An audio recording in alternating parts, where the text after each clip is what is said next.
Hello दोस्तों, मैं चंद्रलोक स्वागत करता हूं आपका सीकेजी इलेक्ट्रिकल्स में। दोस्तों, बहुत सारे बच्चों का ये सवाल रहता है, जो भी स्टूडेंट हैं, आईटीआई कर रहे हैं, डिप्लोमा कर रहे हैं या फिर बीटेक कर रहे हैं, जो इलेक्ट्रिकल फील्ड से हैं, उनके मन में ये ज़्यादातर सवाल रहता है कि इंडस्ट्री में जाएंगे तो काम क्या करना पड़ेगा, कैसे काम करना पड़ेगा। तो आज उसी टॉपिक पे आज हम इस वीडियो में बात करने जा रहे हैं। दोस्तों, इस टॉपिक में हम कवर करेंगे कि प्लांट में काम कैसे होता है। एक इलेक्ट्रिकल टेक्नीशियन, इलेक्ट्रिकल सुपरवाइजर या एक ट्रेनी इंजीनियर्स की रिस्पॉन्सिबिलिटी क्या क्या रहती है, डेली एक्टिविटी क्या क्या होता है और हमें किन किन शिफ्टों में काम करना पड़ता है, कभी नाइट कभी डे। तो चलिए आज वीडियो में बने रहें आप लोग। आज हम उसी के बारे में इस वीडियो में बात करेंगे।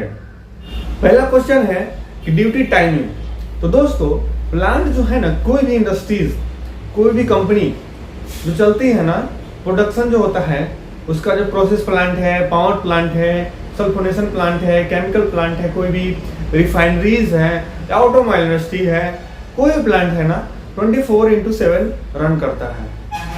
वो कभी शटडाउन होता है महीने 6 महीने के बाद, ऐसे होता है 3 महीने 6 महीने 1 साल के बाद ऐसा होता है शटडाउन। उसमें तो वहाँ पे सब कुछ बंद रहता है। लेकिन ये जो होती है ना कि हमेशा चलते रहता है, तो उसमें ड्यूटी टाइमिंग क्या होती है दोस्तों, शिफ्टों में होती है।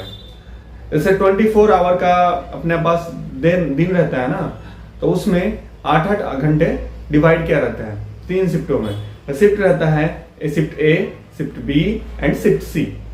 ठीक है। ए शिफ्ट जो होता है कहीं कहीं पे 6:30 से होता है, कहीं कहीं से 6 बजे से होता है। अगर उससे 8 घंटा जोड़े, 6 से 2। अभी मैं जहां पे काम करता हूँ उस कंपनी का बात कर रहा हूँ, उस प्लांट का बात कर रहा हूँ। ठीक है। 6 से 2 है, 2 से फिर 10 बी शिफ्ट, फिर 10 से मॉर्निंग के 6 सी शिफ्ट, ऐसा होता है। ठीक है। तो ये 3 शिफ्टों की बात हो गई शिफ्ट में।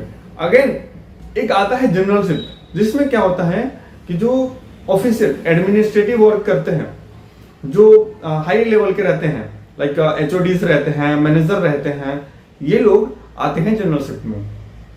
तो 9 to 6 जनरल शिफ्ट सबको पता है, नॉर्मल 9 to 6 होता है जॉब, 9 आवर्स का। ठीक है। उसके बाद नेक्स्ट क्वेश्चन क्या आता है कि हाँ, हमें काम क्या करना पड़ता है। देखिए, सपोज आप डेली आप इलेक्ट्रिकल मेंटेनेंस में हो, इलेक्ट्रिकल डिपार्टमेंट देख रहे हो, उसका यूटिलिटीज देख रहे हो, तो उसमें क्या रहता है, सबसे पहले अगर सुबह सुबह आते हैं तो डेली एक्टिविटी में क्या रहता है, आप एनर्जी रीडिंग लोगे सबसे पहले पूरे प्लांट का, जहां जहां पे एनर्जी मीटर्स है। फिर उसका जो वीएफडीज लगे हैं, जो ड्राइव्स हैं, उसका रीडिंग लिया, जो प्रोसेस मोटर्स चल रहा है उसका रीडिंग लिया। उसके बाद ये हो गया रीडिंग। सेकेंड क्वेश्चन क्या था कि हाँ, उसके बाद हमें क्या करना रहता है।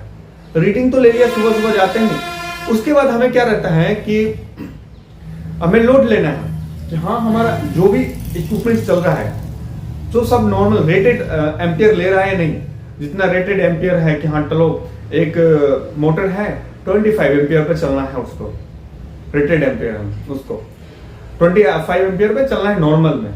फुल लोड मतलब फुल लोड नहीं है, जो भी चल रहा है उस पर चलना है। 25 नॉर्मली चलता है, तो उस दिन कहीं ज्यादा तो नहीं है। उसके लिए बाय यूजिंग क्लैम्प मीटर और किसी भी तरह एनर्जी मीटर में अगर रहे इंस्टॉल है एनर्जी मीटर, तो नहीं तो क्लैम्प मीटर से उसका लोड लेते हैं। लोड मॉनिटरिंग के बाद हम हर एक चीज को नोट डाउन करते हैं, फाइल करते हैं, जो भी रीडिंग लिया, लोड मॉनिटरिंग लिया, हर एक चीज का सेपरेट फाइल होता है लोड मॉनिटरिंग का। फिर उसके बाद हमारा पीसीसी लोड मॉनिटरिंग होता है। जैसे पावर कंट्रोल पैनल है, हमारा पावर कंट्रोल सेंटर्स हैं जो वहां पे हमारे, उसका भी लोड मॉनिटरिंग लेते हैं। चलो ठीक है, इस फीडर पे कितना लोड चलता है नॉर्मल, कितना आज चल रहा है, कहीं कुछ ज्यादा तो नहीं चल रहा है, कभी किसी फेज में एबनॉर्मल तो नहीं है। इस चीज के लिए वहां पे हम उसका लोड मॉनिटरिंग करते हैं। तो फर्स्ट हो गया हमारा पीसीसी लोड मॉनिटरिंग, यानी एनर्जी लेने के बाद हम पावर कंट्रोल का, पावर का भी लोड लेते हैं कि हमारा पावर सही में जा रहा है, जितना जाना चाहिए, उससे ज्यादा जा रहा है या कम जा रहा है। कम जा रहा है तो इसका मतलब कहीं ना कहीं कुछ फॉल्ट है, ज्यादा जा रहा है तो भी फॉल्ट है। रेट जो नॉर्मल होना चाहिए उतना है। उसका इक्विपमेंट लोड मॉनिटरिंग लेते हैं, जो भी इक्विपमेंट ना रनिंग कंडीशन में है, वो एम्पियर सही ले रहा है या नहीं ले रहा है। उसके बाद उसका टेम्परेचर मॉनिटरिंग करते हैं। लोड मॉनिटरिंग के बाद टेम्परेचर मॉनिटरिंग भी होता है। ठीक है। टेम्परेचर, जैसे कि मोटर है कोई, तो उसको नॉन ड्राइव एंड और ड्राइव एंड जो भी वायरिंग्स होते हैं ना, जैसे ड्राइव साइड बेयरिंग है, non drive side fan side bearing है, उसका बेयरिंग का टेम्परेचर लेते हैं। टर्मिनल्स है जहाँ पे लग कनेक्ट रहता है, उसका भी टेम्परेचर लेते हैं। एक टेम्परेचर गन होता है या फिर थर्मल इमेजर कैमरा होता है, बहुत सारी चीजें होती है जो कि टेम्परेचर मॉनिटरिंग में होता है यूज। जैसे कि अभी हमारे यहाँ प्लांट में ज्यादातर पिछले प्लांट में एक था जो थर्मल इमेजर कैमरा था, वहां पे कैमरा से हम टेम्परेचर मॉनिटर करते थे। फिर कहीं कहीं क्या होता है कि कैमरा से करते हैं, थर्मल इमेजर कैमरा एक बड़ा सा कैमरा रहेगा, उससे फोटो क्लिक कर लो, उसका दो, उसमें अलग अलग पॉइंट्स पे टेम्परेचर शो करता है।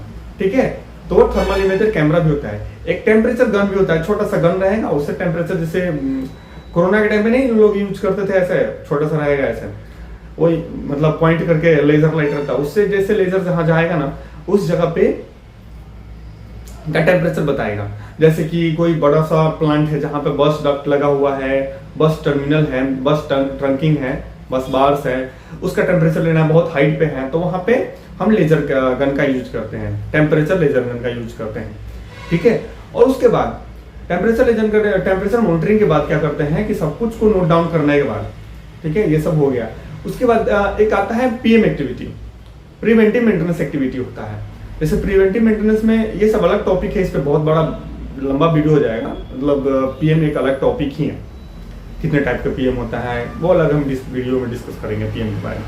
बस प्रिवेंटिव मेंटेनेंस में क्या होता है कि मोटर को हम चेक करते हैं, मोटर अगर शटडाउन में है तो हम प्रोसेस से बात करेंगे, जो प्रोसेस चला रहा है मोटर को, जो प्रोडक्शन वाले हैं, जो प्रोसेस वाले हैं, जो मोटर को चलाते हैं, उनके अंडर में मोटर है, मतलब वही ऑन ऑफ करते हैं, तो उनसे बात करेंगे, हाँ भाई आपका मोटर बंद है ये, तो मैं इसका पीएम करना चाहता हूँ। हमारा एक शेड्यूल बनाते हैं, हम एक शेड्यूल पूरा मंथ का तैयार करते हैं कि इस डे में, इस डेट को इतना मोटर है, इतना इतना ये नाम का मोटर है, टैग नंबर देते हैं मोटर को अलग, जैसे किसी ब्लोअर का तो के से रहेगा, पंप का पी से रहेगा, कोई ऐसे घूमने वाला है एजिटेटर बोलते हैं उसको, तो उसको ए से रहेगा, हर चीज का टैग रहता है और टैग के हिसाब से नाम भी रहता है उसका। ठीक है, सब नोट डाउन रहता है, सब फाइल में रहता है, डॉक्यूमेंटेड फॉर्म में रहता है हर चीज। ठीक है, तो उसका पीएम एक्टिविटी में हम उससे बात करेंगे कि भाई तुम्हारा मोटर खाली है तो मेरे को पीएम करना है, ये शेड्यूल है आज, अगर खाली है कब खाली है, सुबह खाली है, शाम को खाली है, रात को 24 6 से लेके मॉर्निंग के 6 तक रहता है एक डे। उस डे के बीच में हम ए शिफ्ट में खाली है तो ए शिफ्ट में कर लेंगे, बी शिफ्ट वाला तो बी शिफ्ट में कर लेगा, खाली जब वो रहेगा तब करेगा, उससे बात करेगा। एक परमिट रहता है पीटीडब्ल्यू, परमिट टू वर्क, ये भी होता है। तो पीएम करने से पहले हमें परमिट लेना पड़ता है, परमिट लेने के बाद आइसोलेट करना पड़ता है, लोटो लगाना पड़ता है, लोटो एक होता है लोटो, लॉकआउट टैग, ये सब अलग टॉपिक है। रूटीन एक्टिविटी बी शिफ्ट का क्या रहता है कि एक शिफ्ट में लोड मॉनिटरिंग रहता है कि हाँ इस शिफ्ट में इतना लोड चल रहा था, बी शिफ्ट में लोड कम है, ज्यादा हुआ, उस समय क्या क्या चल रहा था, उस समय का फिर लोड मॉनिटरिंग करना रहेगा, पीसीसी लोड और इक्विपमेंट लोड। ठीक है, ये करना रहेगा। किसी किसी बहुत बड़ा प्लांट रहता है जहां पे बहुत बड़ा एरिया रहता है, तो वो डेली नहीं करवाते हैं, एक शिफ्ट में नहीं करवाते हैं, डेली एक टाइम करवाते हैं कहीं कहीं। लेकिन किसी छोटा प्लांट्स है, जो छोटा सा प्रोडक्शन इंडस्ट्रीज है, छोटा सा रिफाइनरी इंडस्ट्री है, जहां पे कम एरिया है, जहां पे मैन पावर ज्यादा है, उस हिसाब से वो वर्क को डिस्ट्रीब्यूट करते हैं। प्लांट में मैनेजमेंट लोग डिसाइड करते हैं कौन सा काम कब करना है। ठीक है, और ये सब हुआ, लोड मॉनिटरिंग हुआ। फिर उसके बाद रात में जो सी शिफ्ट में आता है उसमें क्या होता है कि जो पेंडिंग वर्क है, इमरजेंसी वर्क है, वो करना है। और नहीं तो जैसे पीएम कोई दिन में नहीं कर पाया, इक्विपमेंट खाली नहीं रहा, तो दिन में या रात में करते हैं। ठीक है, ये हुआ डेली एक्टिविटी की।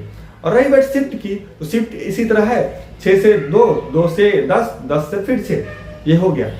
उसके बाद हम लोगों को क्या क्या करना पड़ता है, जैसे कि हमें नॉर्मल एक्टिविटी जो हुआ वो करना ही करना है, जैसे नॉर्मल लोड मॉनिटरिंग लेना है, एनर्जी रीडिंग लेना है, पीएम करना है। इन केस ऑफ कोई इमरजेंसी हुआ, ब्रेकडाउन आया, तो उसको भी अटेंड करना रहता है। जैसे कि कोई सडनली कोई मोटर का टर्मिनल बर्न हुआ, ब्लास्ट हो गया, कहीं कोई केबल फॉल्ट हो गया, केबल कट गया, तो उसको भी अरेस्ट करना रहता है, उसको भी हम रेक्टिफाई करके उसको भी रूट कोज देखते हैं, रूट कोज क्या है उसका, फिर उसके बाद कैसे उसको हम सॉल्व कर सकते हैं, उसका भी एनालिसिस करके और उसको सॉल्व करना रहता है। ठीक है, ये सब एक होता है जो टेक्नीशियन लेवल पे, सुपरवाइजर लेवल पे रहते हैं, उनका एक रिस्पॉन्सिबिलिटी रहता है वो सब चीजों को टेक केयर करें। जो कि अब जब मैनेजर लेवल पे जाते हैं उनका क्या रिस्पॉन्सिबिलिटी रहता है, जैसे एकेडमिक लेवल में जाएंगे आप, तो उसका क्या रिस्पॉन्सिबिलिटी रहता है कि डेली हमारा स्टोर मैनेज करना है, क्या क्या स्पेयर्स हैं हमारे पास, क्या क्या स्टॉक्स हैं, स्टॉक्स मैनेज करना है, स्पेयर्स मैनेज करने हैं। उसके बाद फिर हमारा पीएम प्लान करना है, कोई करेक्शन है, कोई मॉडिफिकेशन है, क्रिटिकल स्पेयर्स हैं जो कि रिक्वायरमेंट्स हैं अर्जेंटली आने वाले समय में, अपकमिंग प्रोजेक्ट्स भी देखना है, छोटा मोटा कहीं इंस्टॉलेशन करना है, कोई नया पैनल लगाना है, कोई नया मॉडिफिकेशन का पैनल, मोटर, केबल लेइंग, ये सब चीज़ें प्लान करना है। ठीक है, तो बाकी मेरे को लग रहा है ज़्यादा तक क्वेश्चन ऑल कवर हो गया है, भाई का सवाल का जवाब मिल गया होगा। अगर फिर भी आना चाहते हो तो एक बार आके देखो, कुछ समझ में आ जाएगा, बाकी सब चीज़ें नॉर्मल रहती है। आई होप आपका सारा डाउट क्लियर हो गया होगा। मिलते हैं किसी नेक्स्ट वीडियो में नेक्स्ट टॉपिक के साथ, तब तक लिए बाय बाय एंड जय हिंद।